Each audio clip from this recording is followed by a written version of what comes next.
Agora, falando em BR, a gente lembra, infelizmente, da BR-153, onde esse trágico acidente aconteceu aqui na região metropolitana de Goiânia.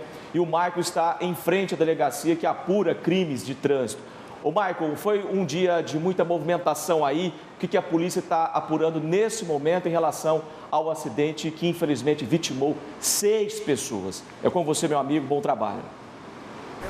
Exatamente, Lucílio, boa tarde para você, para todo mundo ligado no Jornal do Meio-Dia. Um dia de muita movimentação. A Polícia Civil segue investigando em busca de todos os detalhes sobre esse acidente que aconteceu na véspera de Natal, lá na BR-153, como você já adiantou, deixando 6 pessoas mortas nessa tragédia. Pelo menos outras 17 foram levadas para hospitais da região, mas ao todo o Corpo de Bombeiros passou uma lista com mais de 40 atendimentos, ou seja, um acidente grave que deixou muitos feridos e essas 6 mortes. Só que durante esse fim de semana, Lucílio, Luciano, todo mundo que está em casa, surgiram alguns fatos que vão contribuir justamente com essa investigação, que vão colaborar justamente para a polícia poder apontar os responsáveis para que esse acidente tenha acontecido. Entre esses novos elementos está um áudio que seria do motorista, que ele teria enviado em um grupo de motoristas dessa empresa informando que ele estava saindo lá de Minas Gerais, mas que o ônibus teria um probleminha. Vamos ouvir esse vídeo. O carro tá com problema de freio, freando só um lado. Então a gente tá indo mais no sapatinho aí para evitar transtornos maiores. Pois é, como a gente ouviu ele fala dessa questão do problema, só que é importante ressaltar que esse áudio ainda não está confirmado que ele é do motorista. A polícia já pediu uma perícia, ele vai passar por essa análise justamente para saber se esse áudio foi realmente enviado pelo motorista, se é ele quem está por trás desse aparelho celular. Tudo isso já está nas mãos aqui da Polícia Civil para fazer essa apuração. A expectativa era que ele fosse ouvido formalmente aqui na delegacia durante o final de semana ou até mesmo no mais tardar nesta segunda-feira. Só que após receber alta, o motorista voltou para a cidade onde ele é, em Minas Gerais, e foi informado apenas pelo advogado da empresa que vai estar entrando em contato com a polícia depois para marcar esse depoimento. Ele pode acontecer aqui em Goiânia, mas também pode acontecer em uma delegacia lá na cidade mineira. A Polícia Civil ainda não sabe como vai proceder da agora para frente, já que ele não foi preso, não tem nada, ele não está foragido, ele tem essa liberdade para andar para qualquer canto, caso seja o interesse dele. A informação que a gente tem é que ele deve passar por uma nova cirurgia lá em Minas Gerais. Por isso a polícia está em contato com o advogado justamente para marcar um depoimento formal. Mas ainda no dia do acidente, Luciana, a Polícia Civil esteve lá no hospital e conseguiu ouvi-lo, conseguiu saber um pouquinho de como que foi aquela noite, momentos antes do acidente. E a gente vai ver agora um pedacinho do vídeo em que ele reclama sobre a questão da iluminação no local. Vamos ver. Do nada, na hora que eu vi, já só senti aquele tumulto de cone, caminhão parado e obra, e não vi sinalização para trás. É onde eu vi que veio a colidir. A primeira coisa que o senhor encontrou que foi o que te fez assustar foram os cones, a sinalização. Não tinha carro não, não tinha nada. Eu falo o seguinte, porque tinha um carro lá, certo? Fazendo sinalização junto aos cones. Iluminação. Pois é, não vi. Tá sem iluminação. O senhor não se lembra mesmo de ter colidido com essa... Eu não vi. Com esse aí. Pois é, justamente sobre essa questão da iluminação, nós entramos em contato com a Triunfo Consebra, que nos informou que essa responsabilidade de manter a rodovia iluminada é justamente da Prefeitura de Aparecida de Goiânia, que nos enviou a seguinte nota, que a Secretaria de Desenvolvimento Urbano de Aparecida informa que a responsabilidade de iluminação desse trecho na BR foi repassado para o município de Aparecida, e que a Secretaria informa que desde então que aconteceu esse repasse, foi iniciado um processo licitatório para a aquisição dos materiais necessários, pois era preciso realizar a manutenção de cabeamentos dos postes e também a troca de luminárias. O órgão ainda destaca que o processo está sendo finalizado no próximo mês e que, sendo assim, a administração municipal realizará a iluminação de todo o trecho de Aparecida, ou seja, ainda depende de toda essa parte burocrática para resolver esse problema que poderia ter salvado uma vida. Lucílio, Luciana, hoje pela manhã esteve aqui também a Willa, que é filha da dona Aparecida, aquela sexta vítima do acidente que teve o corpo resgatado já na manhã de sábado. A gente até mostrou ela aqui no jornal, desesperada, procurando pela mãe, procurando por informações, já que ela tinha passado desde a madrugada a procura dela nos hospitais, no Instituto Médico Legal, mas a mãe não estava em nenhum desses locais. Somente depois, quase de 30 horas depois desse acidente, que eles conseguiram localizar o corpo dela dentro da água. Ela esteve aqui na delegacia cobrando por justiça e falou toda emocionada de como seria esse último Natal e cobra por justiça. Para ela não foi um acidente, e sim um crime. Então, para mim, já não é mais um acidente, já passa a ser um homicídio isso daí, não um acidente. A minha mãe era para estar comigo, a minha mãe era para ter passado o Natal comigo e não passou. Sabe? Então, a culpa é deles. Eles têm que responder pelos que eles fizeram, porque foram 6 vítimas, foi 6 famílias destruídas nesse final de ano. Eu recuperei os trem dela ontem, tinha uma sacola de presente que ela tinha comprado para eles, eu tive que entregar para eles e falar que era o último presente que a vovó ia dar para eles. Pois é, muito difícil a situação para a família. Ela fez questão de vir na delegacia justamente para trazer novos elementos que ela teve acesso e por isso está aqui ao meu lado agora a Adriana Carvalho, que é a delegada que acompanha essa investigação desde o momento em que esse acidente aconteceu, esteve lá no sábado e vai atualizar para a gente agora os detalhes desse caso. Delegada, a gente sabe que ainda é cedo para apontar culpados, mas com base nos materiais que a senhora já teve acesso, nas perícias que já foram feitas, pode ser que o motorista, até mesmo com base nesse áudio que a gente teve, caso essa perícia aponte que ele seja verdadeiro, ele também seja responsabilizado por ter pegado a estrada com o veículo nessa situação? Boa tarde. Boa tarde.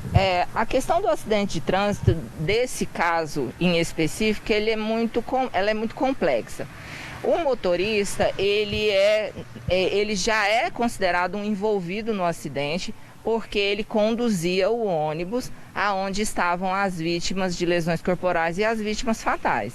Então, diretamente falando, ele já é considerado um envolvido. E nós vamos estudar essa conduta que ele adotou durante a viagem e principalmente durante o trajeto em que o ônibus fazia. Por essa condução, se ele agiu com imprudência, com certeza ele vai ter a parcela da culpabilidade que lhe cabe para poder responder por esse crime, tanto os crimes em si, tanto de lesões corporais, quanto os homicídios culposos que ocorreram. Delegada, naquele depoimento informal que aconteceu lá dentro do hospital com os primeiros agentes, ele fala sobre a questão da iluminação, da sinalização. O que a polícia conseguiu levantar até esse momento? Do que estava lá, aquela sinalização era adequada ou não? A Triunfo também deve responder por isso? Todos esses aspectos serão analisados bem profundamente na nossa investigação. Ainda não posso afirmar nada. Eu posso afirmar as impressões que eu tive enquanto eu estive no local. Que se por exemplo, a sinalização, ela se resume na colocação de cones apenas num trecho totalmente escuro, todas as pessoas, até um leigo, sabe que não é o adequado e não é o ideal. Inclusive numa rodovia daquele porte, né, onde o tráfego de veículos de todo tamanho, tráfego de veículos de passageiros, cargas, é muito intenso. Então nós sabemos de antemão que não é adequado, porque os postes estavam todos desligados. A iluminação não existia ali no momento. Então, isso não é o adequado em nenhuma via, né? Que dirá numa BR que corta praticamente o Brasil inteiro. Delegada, a gente teve acesso agora pela manhã também, quando a Willa esteve aqui na delegacia, sobre um áudio que fala de uma viagem que aconteceu em novembro, não é referente a essa viagem do acidente, em que ela fala que o ônibus que é dessa mesma empresa também teria enfrentado um problema, que essa viagem foi mais longa que o normal. Esse áudio eu vou inclusive chamar o pessoal que está em casa para ouvir. Vamos ouvi-lo. Atrasou demais, era para ter saído 15 para as 4.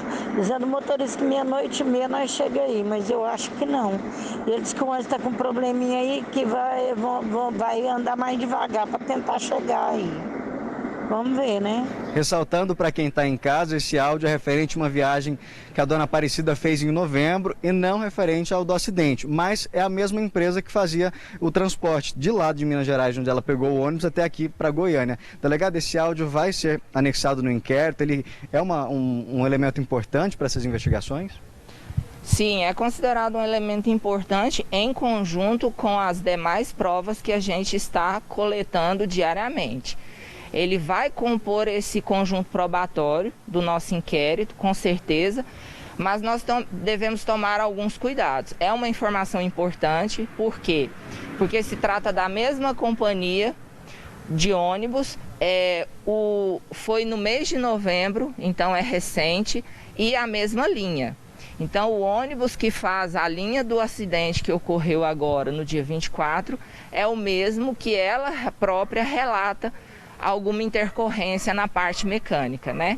Porque o motorista deixou isso claro para todos. A gente ouviu no áudio que o motorista alertou os passageiros até para justificar uma demora nessa chegada que seria prevista. A filha dela nos relatou que seria prevista para chegar, chegou 4 horas depois aqui em Goiânia. Então, é um dado importante, mas nós temos que tomar todos os cuidados que uma prova requer para o valor jurídico dela não ser perdido. Obrigado, viu, delegada, pela participação da senhora aqui no Jornal do Meio-Dia. Esse áudio também vai passar por uma perícia, como a delegada disse, para que o valor dele lá no tribunal não seja perdido. Por isso, esse telefone vai passar por uma perícia para comprovar que foi a dona Aparecida, tudo certinho. A gente segue acompanhando esse caso, viu, Lucílio, Luciana? E confiando nessa sensatez da delegada, no trabalho criterioso da Polícia Civil, mesmo porque, como nós estamos abordando desde o início desse acidente, não se trata de uma fatalidade. Houve sim uma causa que deve ser rigorosamente apurada e é isso que está sendo feito aí pela Polícia Civil. Como a delegada já nos adiantou, o motorista está sendo sim investigado. Ele é tratado como um envolvido. Aí nós queremos saber se a empresa responsável pela manutenção dessa rodovia também está sendo tratada como como envolvida. O poder público também está sendo tratado como envolvido por não ter sinalizado esse trecho. A Goinfra deixou muito claro no início desse ano, é de responsabilidade das prefeituras de Goiânia e Aparecida e mesmo assim a rodovia continua na escuridão total. Não podemos tratar isso como uma fatalidade.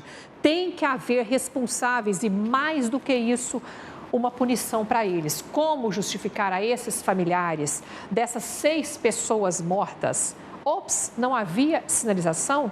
Opa, desculpa, não havia iluminação nessa rodovia? Poxa, o freio falhou, tivemos que ir no sapatinho, como diz ele? E aí? 6 vidas se foram em pleno Natal.